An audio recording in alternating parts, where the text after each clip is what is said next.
मा बुंगोन?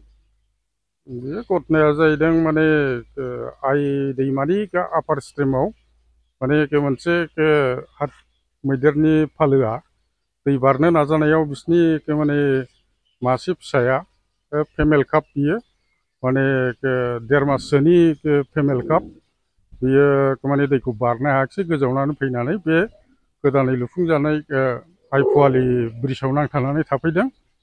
बेखौ खौरां मोननाय लोगो लोगो जोङो माने मोनसे रेस्किउ टिम माने गोख्रैनो थिनहरनानै बेखौ साक्सेसफुलि रेस्किउ खालामनाय जाबाय।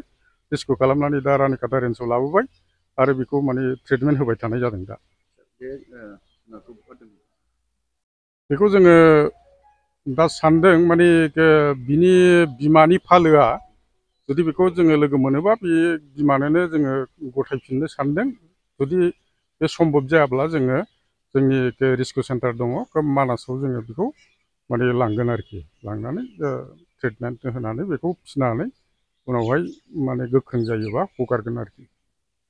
जों आथिखालाव नुबाय थादों सार हाग्रानिफ्राय मैदेर फालो फैनानै मानसि थाग्रा जायगाफोराव हाबनानै गोबां सुबुंफोरनि खहा खालामलांनायखौ जों नुदों।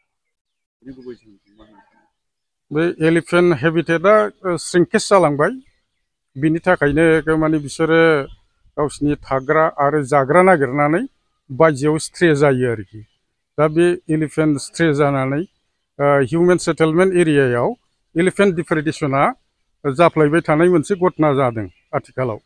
दा बेखौ होबथानायनि गोबां मेजार्स लानाय जादों। जोंनि स्टाफफ्राबो बेनि हेंथायै होबथानायनि थाखाय सानफ्रामबो डिउटि खालामबाय थायो। लोगोसे सलार फेन्सिं बायदि माखासे राहाखौ लानाय जादों। लोगोसे माखासे माने जोङो हाग्रा ओनसोल खाथिनि रायजो राजाफोरखौ सांग्रांथि एवारनेस होनो थाखाय माखासे बेबादि टिम बानायनानै होनाय जादों जाहाथे एलिफेन्ट डिप्रेडेसनखौ जोङो बाङाय खालामनो हायो आरो बिनिफ्राय रैखाथि मोननो हायो। माबायदि लोरबांथियाव मोननाय जादों?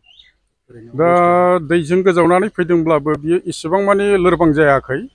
दा जोङो बिनि थाखाय जानायनि थाखाय जोङो लेक्ट'जेन होदों। बे दा गांसो जानो हाया। जोङो लेक्ट'जेन दौनानै बेखौ गोख्रों खालामनांगोन। लोगोसे टिका होनाय जाबाय। बेजों लोगोसे माने माखासे भिटामिन्सफोर होनाय जाबाय। डक्टरा बेखौ नायगासिनो दं। बेयो जोङो आसा खालामदों बे गोख्रों जाफिनगोन।